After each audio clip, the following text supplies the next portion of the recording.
Nous sommes en 2005 dans la proche banlieue de la Terre. À bord de la station orbitale internationale Alpha, dont la construction est maintenant complètement terminée. C'est le balai incessant des véhicules de transport qui assure la desserte et le ravitaillement du complexe spatial. Une ville cosmopolite dont le pouls bat comme celui de cette poignée d'hommes et de femmes qui vit et travaille en permanence entre ciel et terre.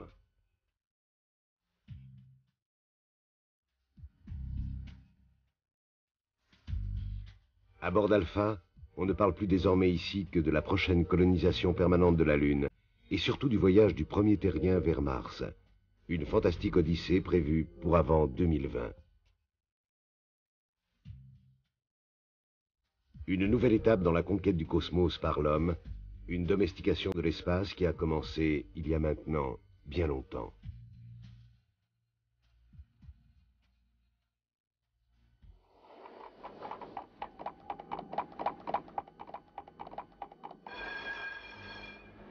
C'est dans la Russie des tsars du début du siècle que le rêve millénaire d'un voyage dans l'espace devient enfin possible, grâce au génie d'un professeur de mathématiques de Kalouga, près de Moscou.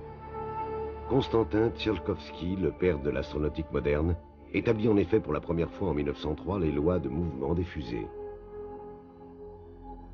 C'est lui qui définira le premier avec précision les caractéristiques d'un vaisseau spatial habité, capable d'aller dans l'espace et d'en revenir. Les nouveaux engins construits avec les moyens du bord sortent peu à peu des hangars pour être testés avec plus ou moins de fortune. Des travaux identiques seront menés dans le même temps aux États-Unis par Robert Goddard, en Allemagne par Hermann Oberth et en France par Robert Hainaut-Peltry. L'espace, désormais très convoité par les politiques, va devenir l'objet d'une guerre technologique et idéologique impitoyable entre les deux grands, avec son lot de succès et d'échecs. Pour la gagner, on choisira côté américain l'ex-allemand inventeur des V2 Werner von Braun et côté russe Sergueï Korolev, le père du Spoutnik.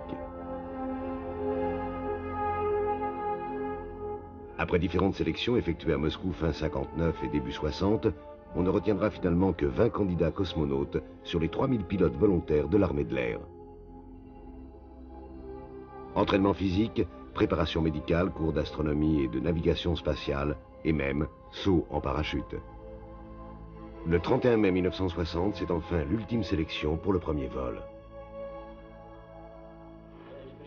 Camarades, membres de la commission d'État, voici les 6 cosmonautes que nous avons retenus. Parmi eux, 2 ont été désignés pour le premier vol. Il s'agit du lieutenant-major Yuri Alexeyevitch Gagarin et du lieutenant-major Titov German Stepanovitch.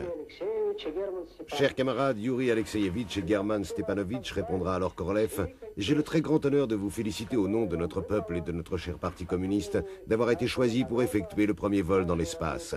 Je suis sûr que votre mission sera un grand succès et que votre retour sur Terre se passera tout en douceur.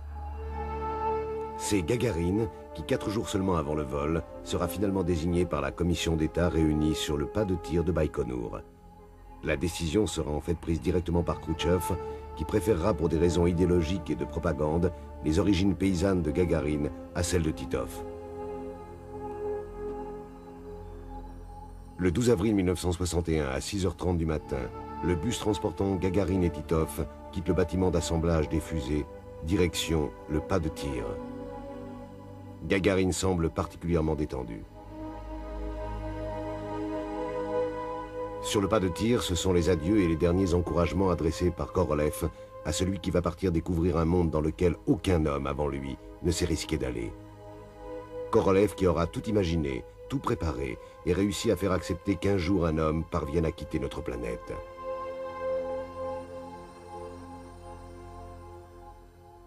« 9 heures. Mise à feu des moteurs. Depuis maintenant 2 heures, Gagarin est tout seul, tout en haut de la fusée, assis sur une vraie poudrière, coincé dans son vaisseau spatial Vostok 1. Je vous souhaite un bon vol, dira très ému Korolev, qui donne ainsi l'heure du départ.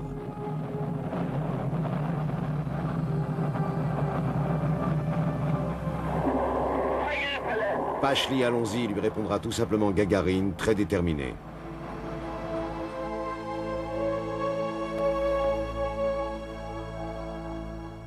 Ce vol de Gagarin durera 108 minutes. Un tour de terre à 300 km d'altitude, Un réel exploit qui laissera sans voix les Américains, vexés d'avoir été battus sur le fil à moins d'1 mois du vol balistique d'Alan Shepard, mais près d'1 an tout de même avant le bond dans l'espace de John Glenn. Dès son retour sur Terre, ce pilote de 27 ans devient une véritable idole que le monde entier s'arrache. Khrouchtchev va alors utiliser très habilement et à des fins politiques la magie que représente désormais cet authentique héros. Message vers l'Occident que Gagarine va bientôt sillonner, discours également à destination du peuple de l'URSS, à qui ces moments de rêve vont permettre d'oublier un instant les dures réalités du quotidien. Je lève mon verre au premier homme, dira Khrouchtchev, au premier homme de l'Union soviétique qui est allé dans l'espace et en est revenu là où on lui en avait donné l'ordre.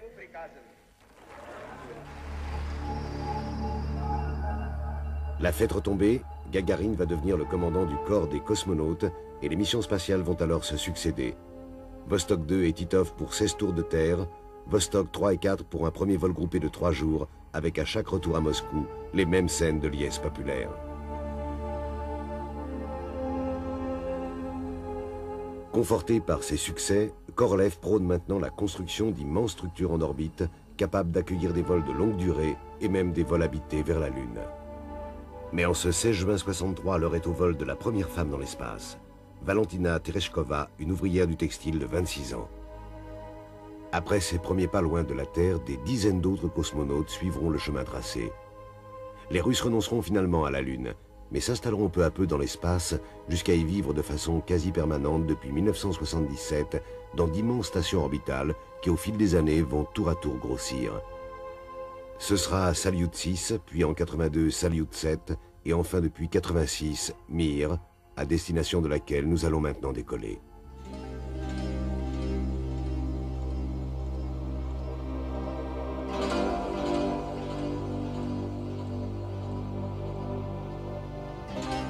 Avec les 20 moteurs de son premier étage, la Zemyorka est impressionnante de puissance. Tractée par une locomotive diesel sur les 2 km qui séparent sa zone d'assemblage de son pas de tir, la Zemyorka, ou Lance-Soyouz, est pratiquement identique à celle imaginée par Korolev et utilisée il y a plus de 30 ans pour Gagarine. Nous sommes à Baïkonour, dans le Kazakhstan, 2 jours avant le lancement. La Zemyorka est une fusée à 3 étages, haute d'une 50aine de mètres. Elle utilise comme carburant du kérosène et de l'oxygène liquide.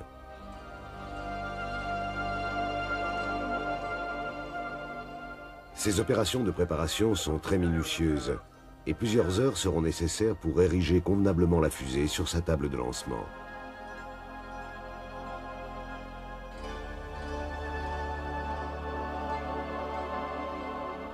Arrivés quelques jours auparavant dans l'hôtel-centre d'entraînement qui leur est réservé, les membres d'équipage vont chacun signer sur la porte de leur chambre, sorte de dédicace d'adieu laissée avant leur départ de la planète à leurs frères terriens des 5 continents.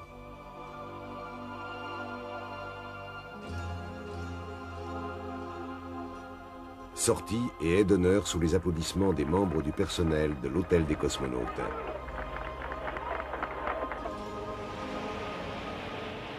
Et 5 heures avant l'heure cruciale, c'est le départ de l'étrange cortège direction la zone de préparation au lancement, où va se dérouler un scénario à la fois rigide et touchant, mais toujours empreint d'un cérémonial immuable.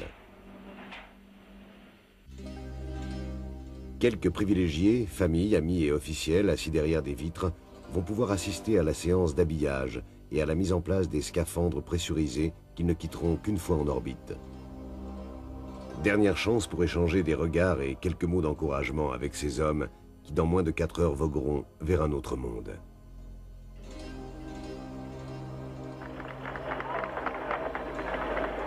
Le climatiseur de leur combinaison à la main, c'est l'heure pour l'équipage en partance de se déclarer prêt à effectuer la mission qu'il leur est confiée, tout comme Gagarine il y a plus de 30 ans.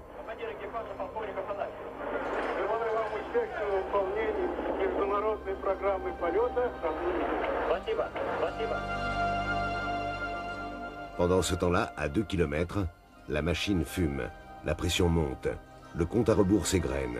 Seule une litanie d'ordre précis vient ponctuer de temps à autre cette symphonie en 3 dimensions des temps modernes.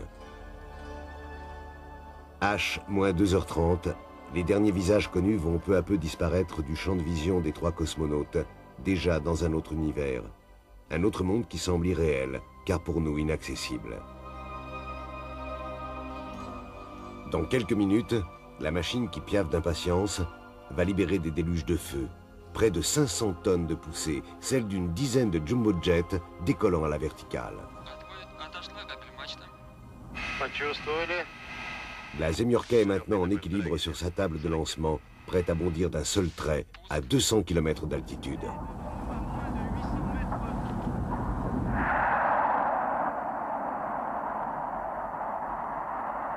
Le silence du désert et dans moins de 5 secondes, le vacarme de l'enfer.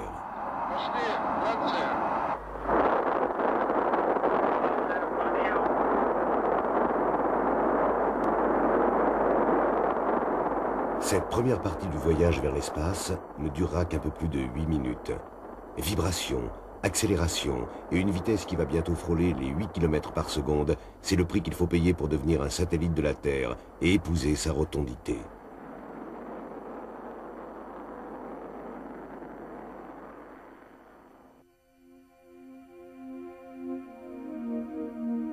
On l'a dit, on n'a fait là que la première partie du voyage, et c'est maintenant une véritable course-poursuite qui s'est engagée entre le Soyouz et la station orbitale Mir, qui tous deux tournent autour de la Terre à près de 30 000 km/h.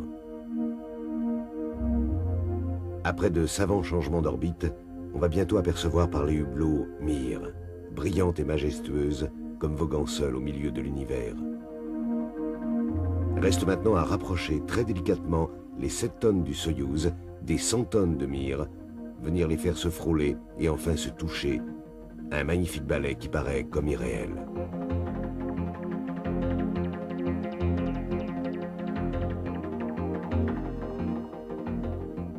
Au fur et à mesure que les deux vaisseaux spatiaux se rapprochent, la vitesse du Soyouz par rapport à celle de Mir va diminuer lentement.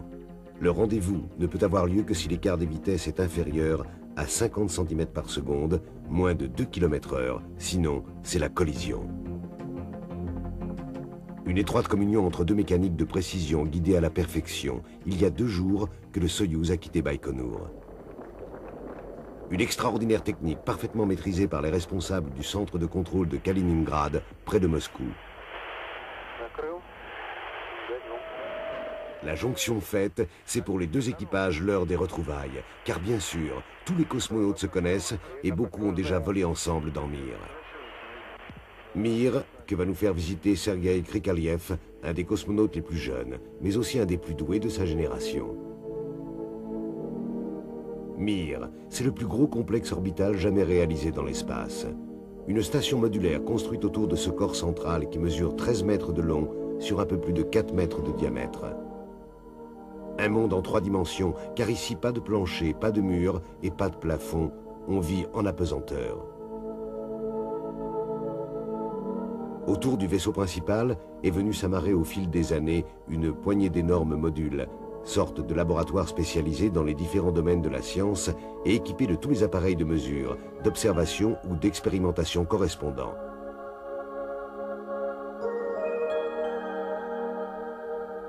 Aujourd'hui, Mir est devenue une gigantesque structure en forme de T, longue de 40 mètres sur 30 mètres de large, pour une masse qui dépasse les 100 tonnes, une sorte de ville assemblée à 400 km d'altitude.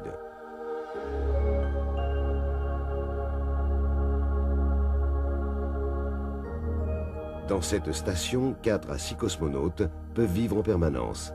Regardez, c'est réellement étonnant.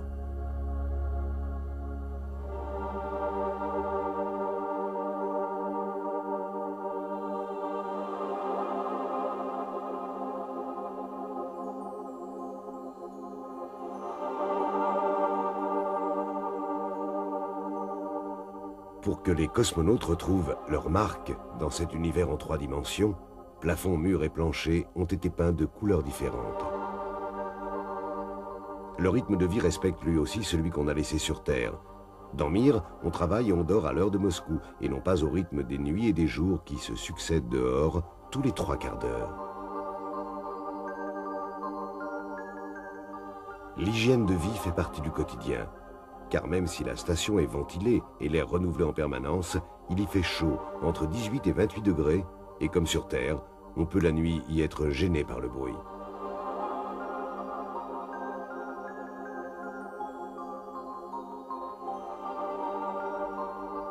Ici, l'eau est un bien précieux.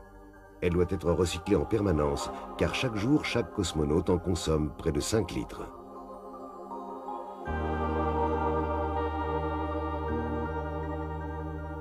C'est comme ça que se passe le matin la vie à bord de Mir, à 400 km d'altitude, entre le ciel et la terre.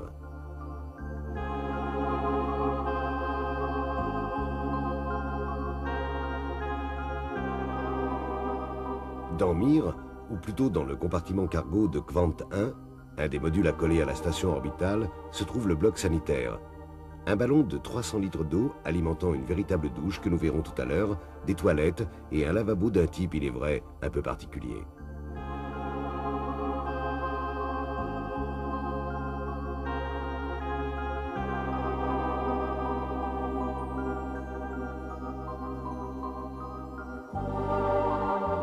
Après la toilette, retour dans la salle de séjour de Mir pour une séance d'habillage en 3 dimensions. On a vu en effet que les 2 chambres ressemblent plus à des placards à balai qu'à des suites princières.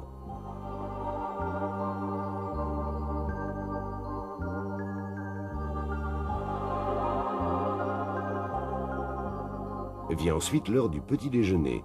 Un repas fait de produits déshydratés, lyophilisés et de conserves. Mais aucune trace de nourriture pilule ou comprimé miracle, comme on l'imaginait au début des vols habités. Ici du thé, presque comme sur Terre.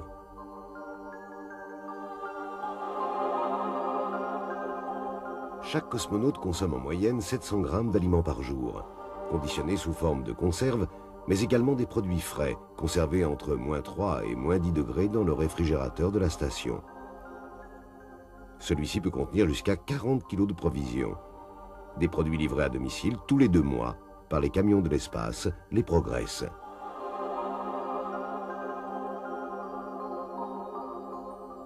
Ici du fromage blanc, qui faisait les délices de Valéry Polyakov, l'homme aux 437 jours passés dans l'espace, un record.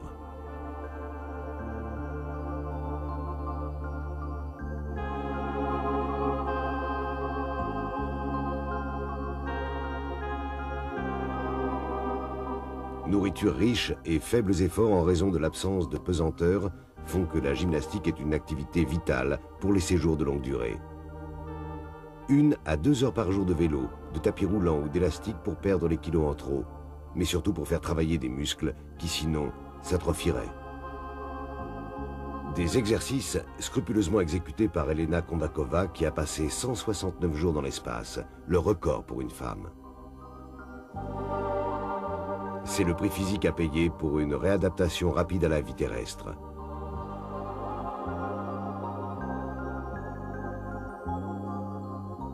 Après le sport, la douche dans laquelle on se lave en s'aidant d'un bouquet de feuilles de bouleau. Des minutes réellement délicieuses au dire des cosmonautes qui attendent chaque semaine ce moment de bien-être avec impatience. Autre scène de la vie à bord sur fond d'aspirateur, la séance de coiffure.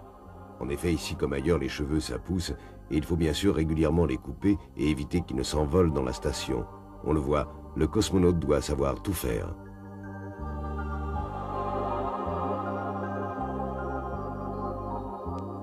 Ce monde si particulier vu de l'intérieur, c'est aussi une fantastique fenêtre ouverte en permanence et en vue directe sur la Terre.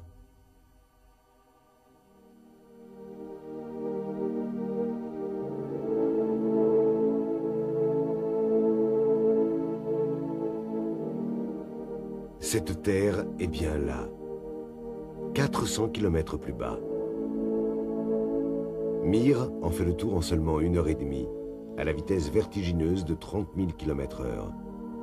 Des journées en orbite qui voient le soleil se lever et se coucher 16 fois sur cette Terre où 45 minutes de jour succèdent inlassablement aux 45 minutes de nuit. Ici, c'est la presqu'île arabique et la mer Rouge.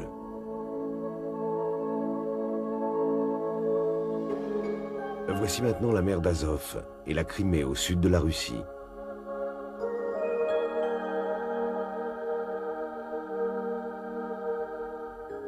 Là, c'est déjà la Californie et l'Amérique. Un fantastique voyage se jouant de l'immensité des continents.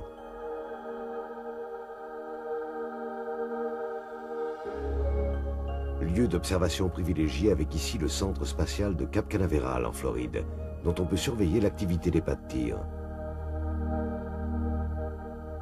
Ou celui de Baïkonour au Kazakhstan, recouvert de neige. Autre lieu, l'île de Cuba et la mer des Caraïbes qui dans le passé ont dû être maintes fois filmées et photographiées.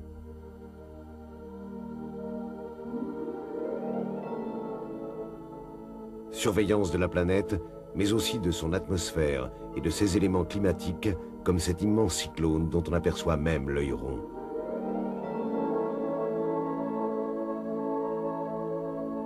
Tous ceux qui ont eu le privilège d'observer la Terre comme cela, ils étaient entre 300 et 400 au milieu des années 90, sont unanimes pour dire qu'elle souffre. Avance des déserts, régression irréversible des forêts tropicales, pollution des mers et de l'atmosphère. Les agressions sont journalières et les parades aujourd'hui encore dramatiquement inexistantes. Une planète bleue malmenée et chaque jour un peu plus en danger.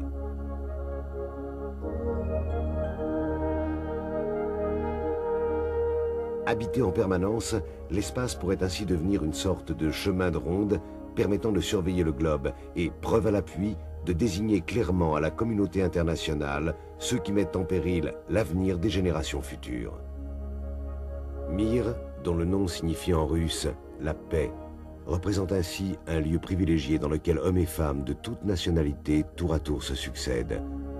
Une sorte de modèle pour une tour de Babel des années 2000, havre d'expérimentation unique pour une odyssée spatiale au long cours.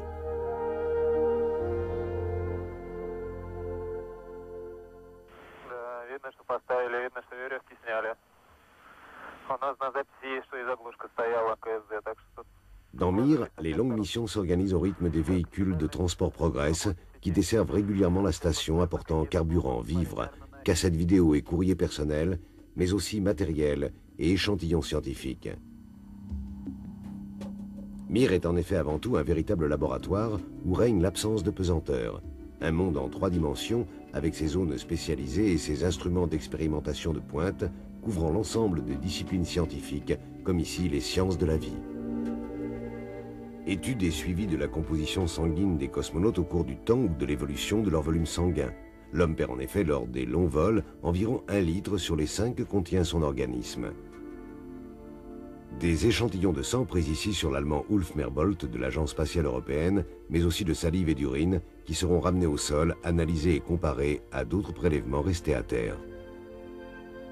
Imagerie médicale et échographie du flot sanguin avec le français Jean-Pierre Aigneret.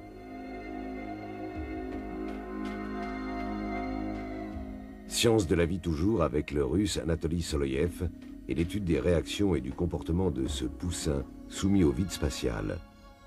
Une image extraordinaire.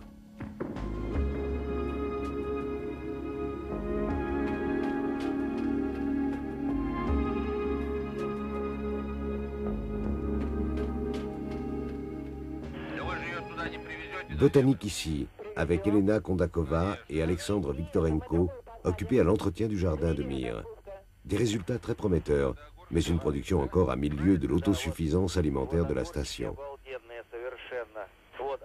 Ici, ce sont des concombres, dit Elena Kondakova. Ils sont déjà très grands. Là, ce sont des radis, je ne sais pas si vous les voyez bien. Ils ont les pieds très longs, enchaîne Alexandre Viktorenko, et curieusement, ils n'auront pas de fleurs. De toute manière, répondre à Moscou, vous ne les auriez pas vus pousser, car vous serez rentré avant sur Terre.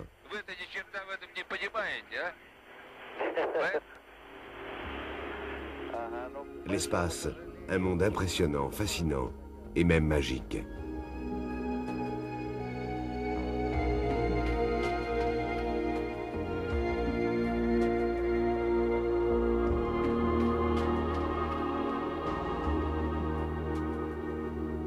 Élaboration de quartz ultra pur, de molécules ou d'alliages aux propriétés nouvelles, mais aussi regard au plus profond de l'univers.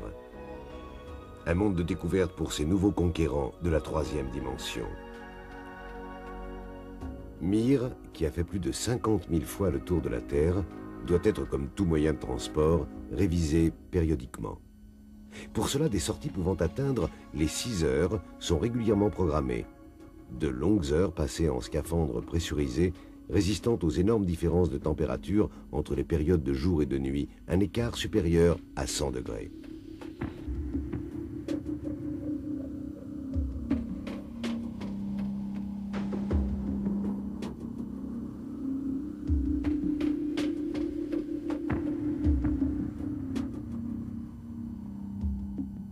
Que les âmes sensibles se rassurent, aucun danger que cette pièce métallique retombe sur Terre. Elle sera en effet littéralement transformée en poussière dès qu'elle atteindra les couches denses de l'atmosphère. Un peu de rêve enfin, avec cette voile miroir de 20 mètres de diamètre larguée par Mir. Une technique futuriste qui pourrait permettre d'éclairer les villes des régions arctiques pendant la nuit polaire ou de propulser demain, par la seule force des vents solaires, les vaisseaux interplanétaires.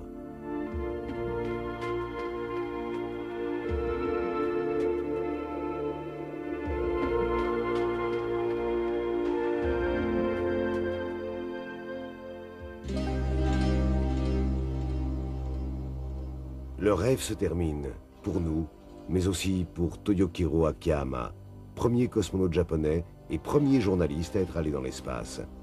Des vols d'une semaine, facturés environ 100 millions de francs par les Russes.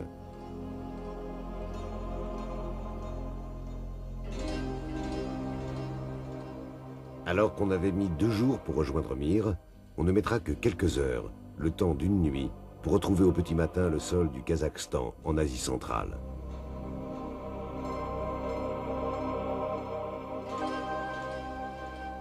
Bientôt, Mir ne sera plus qu'un point lumineux de la taille d'une étoile, alors qu'au centre de contrôle de Kaliningrad, les spécialistes affinent leurs calculs pour que Soyouz revienne sur Terre sans encombre. Après le silence radio causé par la matière en fusion entourant le Soyouz lors de sa rentrée dans l'atmosphère, c'est pour les 3 cosmonautes une longue descente, les pieds en l'air, au bout d'un immense parachute et l'atterrissage sous les applaudissements des nombreux invités du centre.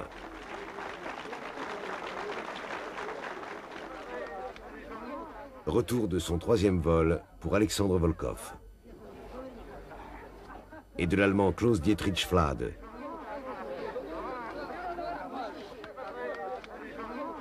Retour sous la neige, sous le soleil brûlant de l'été kazakh, ou sous la pluie. On arrive de l'ivresse du nulle part, mais une telle gifle ne tarde pas à vous dégriser.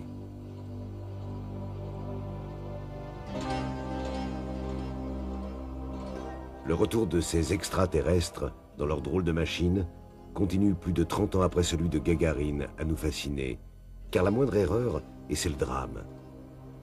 En 1971, Dobrovolsky, Pastaïev et Vladislas Volkov, après avoir vécu dans la première station orbitale Salyut 1, périront asphyxiés pendant la descente, leur Soyouz s'étant brusquement dépressurisé. Aujourd'hui, plus de cérémonies grandioses pour accueillir ces conquérants du cosmos, souvent même plus d'images à la télévision. C'est vrai qu'on ne s'appelle plus Charles Lindbergh, Yuri Gagarin ou Neil Armstrong. Reste, en remerciement, un simple nom inscrit à la craie sur la peau du Soyouz qui vous a protégé pendant le fabuleux voyage. Un nom que seuls les spécialistes et amis conserveront gravé à tout jamais dans leur mémoire. Familles et amis, ils les retrouveront quelques heures plus tard à Moscou, au pied de la passerelle de l'avion, au cours d'une brève rencontre avec cette sorte de communauté d'initiés à la fantastique aventure spatiale.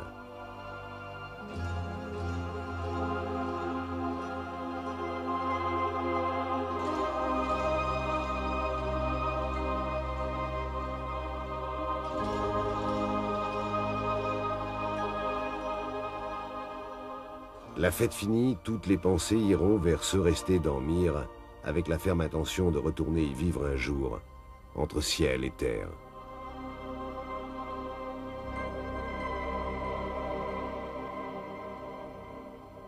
L'homme, grâce à Mir, a démontré qu'il était capable de travailler dans la proche banlieue de la Terre et d'y séjourner durablement sans dommages physiques ou psychologiques irréversibles. Reste désormais à convaincre qu'il est vital de ne plus s'en éloigner. Cette rencontre entre Mir et la navette spatiale américaine est le signe que le monde des années 90 a bel et bien bougé et que l'espace qui a naguère divisé la planète en réunit aujourd'hui ses continents. L'espace, point de départ pour de nouvelles conquêtes, ou dernier refuge loin d'une planète en péril. Un espace de liberté, demain peut-être source de vie, qui pourrait sauvegarder